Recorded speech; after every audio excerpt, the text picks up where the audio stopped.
बिस्मिल्लाहिर्रहमानिर्रहीम अस्सलामु अलैकुम रहमतुल्लाह। पाकिस्तान और इंडिया के दरमियान जो इस वक्त टेंशन है, अगर इस तनाजुर में, इस कॉन्टेक्स्ट के अंदर गवर्नमेंट की परफॉर्मेंस की बात की जाए, गवर्नमेंट की परफॉर्मेंस जहाँ भी होगी इस हुकूमत वक्त की, जो ये नून लीग और पीपल्स पार्टी की गवर्नमेंट है, इनकी जो हुकूमत है, जहाँ भी आप इनकी गवर्नमेंट की बात करेंगे, परफॉर्मेंस की बात करेंगे, इनकी कारकर्दगी की बात करेंगे, 0/0, 0/0, कुछ नहीं मिलेगा आपको उसमें। लेकिन ये फिर भी बड़ी बात है। आप इंटरनेशनल लेवल के ऊपर देखें, पाकिस्तान ने किस तरीके से कोई इंटरनेशनल सपोर्ट हासिल की है, पाकिस्तान ने क्या किया है, और इस गवर्नमेंट की जानिब से, इनके वज़ीर ख़ारजा की जानिब से, वज़ीर दिफ़ा की जानिब से, या वज़ीर आज़म की जानिब से कुछ किया गया, किसी मुल्क के साथ कोई सपोर्ट हासिल की गई है, उनकी जानिब से स्टेटमेंट कोई दिलवाया नहीं दिलवाया। उधर इंडिया जो है कभी इसराइल के ज़रिए, कभी अमेरिका के ज़रिए, और इवन कि सऊदी अरब, फ़लस्तीन जैसा मुल्क जो है वो आज इंडिया की हिमायत करने के ऊपर मजबूर है। और आपको पता है फ़लस्तीन के नाम के ऊपर पाकिस्तान में क्या कुछ नहीं किया जाता। होटल बंद कर दो, रेस्टोरेंट बंद कर दो, KFC बंद कर दो, मैकडोनल्ड बंद कर दो, अशिया का बाइकआउट कर दो, चीज़ों का बाइकआउट कर दो, ये फ़लानी चीज़, ये चीज़, वो चीज़ कि यहूदियों को जा रही है, इसकी सारी फंडिंग और पैसा यहूदियों को सपोर्ट होती है। फ़लस्तीन के ख़िलाफ़ हमने इसमें लड़ना है, तो फ़लस्तीन आज इंडिया के साथ जाके खड़ा हो गया। ये सब इनकी डिप्लोमेटिक लेवल के ऊपर, ये जो सफारती सतह के ऊपर इनकी जो नाकामी है उसका मुंह बोलता, फेलियर का मुंह बोलता सबूत है। लेकिन फिर भी पाकिस्तान के बहुत सारे ऐसे दोस्त ममालिक हैं जो कि आज भी पाकिस्तान के सर्वाइवल के लिए, आज भी पाकिस्तान की हिमायत में खड़े हैं। देखिए, यहाँ पर लोग मीमें बना रहे हैं, पाकिस्तान के अंदर लोग जो है मजाक उड़ा रहे हैं पाकिस्तान का, कि अमेरिका भी पाकिस्तान की हिमायत में खड़ा हो गया और इंडिया को मना किया कि तुमने हमला नहीं करना पाकिस्तान के ऊपर, क्योंकि इसने हमारा बड़ा कर्जा देना, इसने हमारा बड़ा पैसा देना, इसलिए इसको नहीं छेड़ना।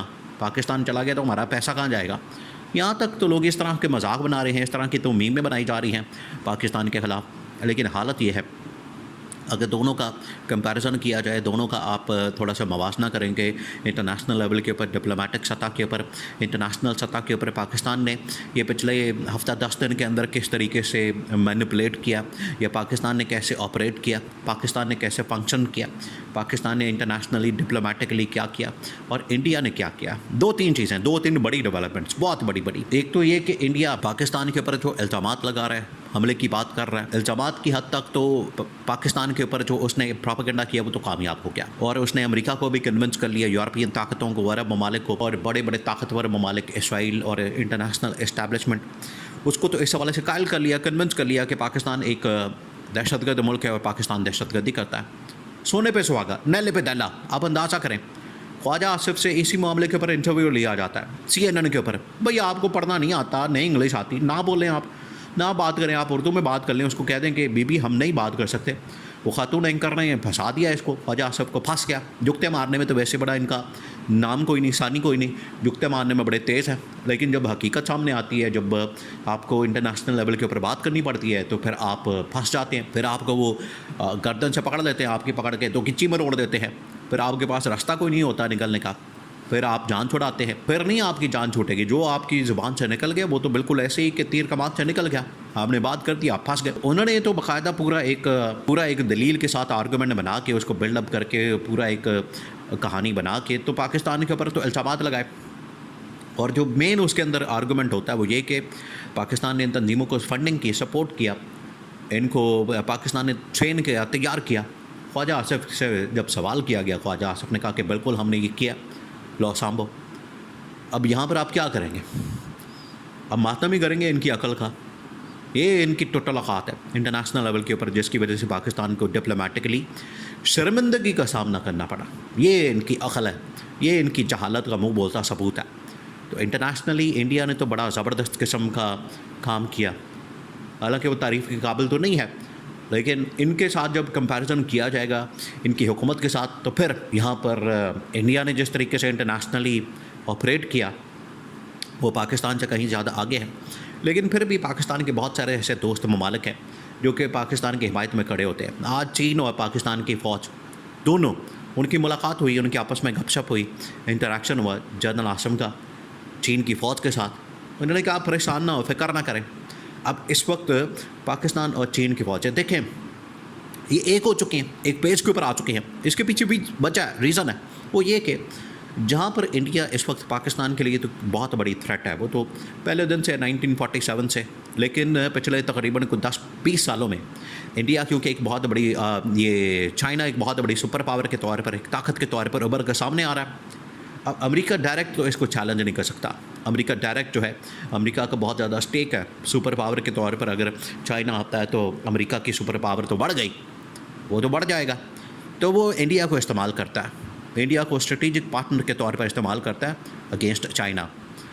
और इंडिया ये भी समझता है कि बिल्कुल चाइना अगर हमारे साथ लड़ाई करेगा तो हम फंस जाएंगे। एक दफ़ा हो भी चुका है इनका आपस में फड्डा लड़ाई, उसमें इंडिया को जो है बड़ी कोट पड़ी, इंडिया को बड़े छत्तर पड़े, इंडिया को दुम दबा के लद्दाख के अंदर इधर उधर पहाड़ियों के अंदर भागना पड़ा। उनकी वीडियो सोशल मीडिया के ऊपर वायरल हुई और इंडिया जो है वो बेचारा मिन्नतें करता, माफ़िया मांगता, उनके फ़ौजी भाग गए। तो अब पाकिस्तान और इंडिया एक हो चुके हैं इस मामले में। इंडिया जिस तरीके से थ्रेट करता है अमेरिका इसराइल के साथ, इंटरनेशनल इस्टेब्लिशमेंट के साथ मिलकर, इंडिया यहाँ पर जो गोल खिलाता है, इंडिया की जानिब से जो हमले की बातें और स्टेबिलिटी यहाँ पर इंस्टेबिलिटी पैदा करने की बातें और यहाँ पर हमले, दहशतगर्दी और ऑपरेशन और इस तरह की वाक़यात, वारदातें की जाती हैं, तो उसका विक्टिम पाकिस्तान भी, चाइना भी। तो पाकिस्तान चाइना इस वक्त एक हो चुके हैं और उनकी फ़ौजें जो है आपस में मिल गई हैं, उन्होंने आपस में इत्तेहाद कर लिया है और उन्होंने कहा कि हम मिल के काम करेंगे, मिल के चलेंगे और अगर वहाँ पर हमें हमला करना पड़ा तो मिलकर हमला करेंगे। ये इनका इत्तेहाद हुआ है, ये आपस में मिल गए हैं और इन्होंने आपस में एका कर लिया, ये मिल गए। इनको पता है ये असल में हुआ, तो ये एक हिस्टोरिक बैकग्राउंड है क्योंकि दोनों का ताल्लुक़ बड़ा अच्छा है पाकिस्तान चीन का। इस तनाज़ुर में चीन समझता है। देखें आज अगर पाकिस्तान के ऊपर ये पानी बंद करने की बात करता है, डैम बंद करने की बात करता है, दरियाओं को बंद करने की बात करता है, तो जो सारा पानी है वो तो असल में चाइना से आता है, तो चाइना पीछे से बंद कर देगा तो पानी बंजर तो वो हो जाएगा, इंडिया की हालत बुरी हो जाएगी। सबसे पहले तो इंडिया को नुकसान होगा, बाद में पाकिस्तान को होगा। तो इंडिया को अंदाज़ा नहीं, चीन पाकिस्तान के साथ खड़ा हो गया। अब दोनों मशक़ें कर रहे हैं, तैयारियां कर रहे हैं, एक्सरसाइज कर रहे हैं, वो दोनों आपस में एक दूसरे के साथ जो है वो जंगी तैयारे और कभी थंडर F-16 और जो तमाम तैयारे इन्होंने जंगी तैयारे बनाए हुए हैं, वो सब एक दूसरे के साथ मिलकर पाकिस्तान चीनी फ़ौजें मिलकर एक शाना बशाना होकर इकट्ठी हो गई हैं। इंडिया के 14 तबक राशन हो गए, उनका दिमाग ठिकाने लग गया। तो ये सब कुछ हुआ ज़रूर है जिसका क्रेडिट पाकिस्तान की फ़ौज को जाता है और इमरान खान की डिप्लोमेसी को जाता है, लेकिन गवर्नमेंट इतनी नाकाम नाअहल कि इन्होंने अपने फ़ौजी मारने शुरू कर दिया है।